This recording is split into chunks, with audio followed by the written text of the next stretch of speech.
Salut, c'est Florian, bienvenue dans cette vidéo. Je viens tout juste de terminer d'analyser les 129 actions à dividendes pour PEA qui sont disponibles voilà, sur le marché pour le PEA. Et j'en ai trouvé 12 qui ne faut surtout pas acheter. Je te fais cette vidéo avant de te faire toutes les autres vidéos que j'ai prévues, juste pour te prévenir et pour que tu fasses attention que tu ne tombes pas dans un piège qui est très courant.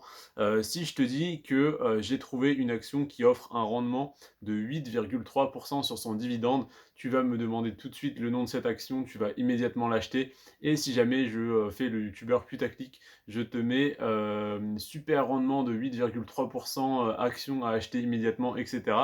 Cependant, là, je ne vais pas le faire du tout parce que je vais te déconseiller une action en particulier qui a 8,3% de rendement sur son dividende et je vais t'en déconseiller 12 dans cette vidéo. En fait, j'ai analysé donc toutes ces actions sur plein de critères et il y a un de ces critères qui est la croissance du cours de l'action.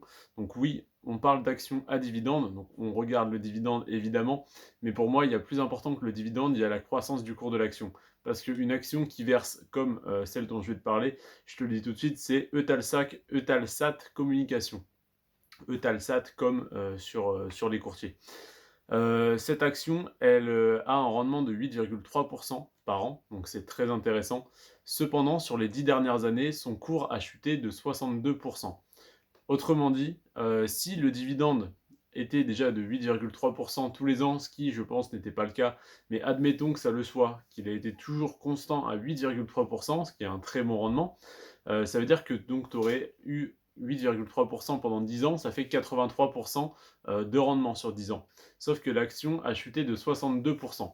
Donc du coup, on fait 83 moins 62. Et là, du coup, tu te rends compte que tu as un rendement de 21% sur 10 ans. Ce qui fait 2,1% par an en moyenne. Donc tu es en dessous de l'inflation, donc tu as perdu de l'argent alors que tu as un rendement de 8,3% sur ton dividende. C'est juste énorme, mais ça ne suffit pas à compenser la baisse du cours d'une action. Le cas contraire, par exemple, une action qui a un rendement de, je sais pas, de 2% et qui a une croissance du cours de l'action de 25% par an, et ben, c'est-à-dire que 25% par an sur 10 ans, ça fait 250%.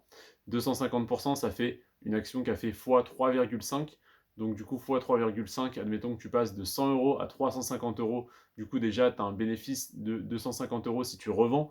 Et en plus de ça, ton dividende qui était de 2 euros, et ben, il a également fait 3,5.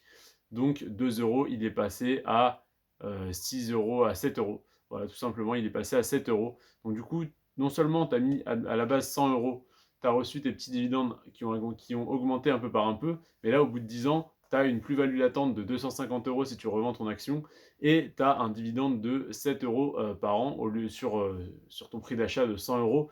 Donc du coup, tu as un rendement de 7% au final, alors qu'à la base, tu avais un rendement de 2% et une belle croissance du cours de l'action.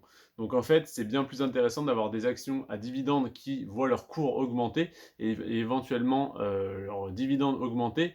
Mais en tout cas, moi, toutes les actions comme Eutelsat Communication qui ont vu une baisse du cours de l'action de 62% pour ce cas-là, c'est à bannir totalement. Donc là, du coup, je vais te citer les 12 actions à dividendes pour PEA à ne surtout pas acheter. Alors, ce n'est pas un conseil d'investissement, c'est pas un conseil en non-investissement. Ça ne veut pas dire que ces actions sont mauvaises. Ça veut simplement dire que d'après ce critère-là, si jamais le critère que tu choisis d'adopter, le critère principal pour choisir ton action à dividende, c'est la croissance du cours de l'action, et je te recommande de le faire, je ne te conseille pas d'investir sur ces actions-là.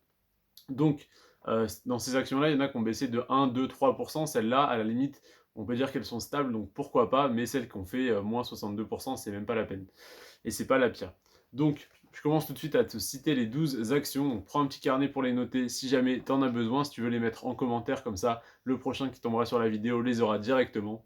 La première, c'est ALD, de ALD Automotive, qui a fait moins 2,5% sur 10 ans. Donc, moins 2,5%, c'est pas beaucoup, mais ça veut surtout dire que l'action n'a pas augmenté. Et dans toutes celles que j'ai analysées, pardon, il y en a qui ont fait plus de 2000% par exemple. Donc, c'est juste énorme. Elles ont fait plus de x 20.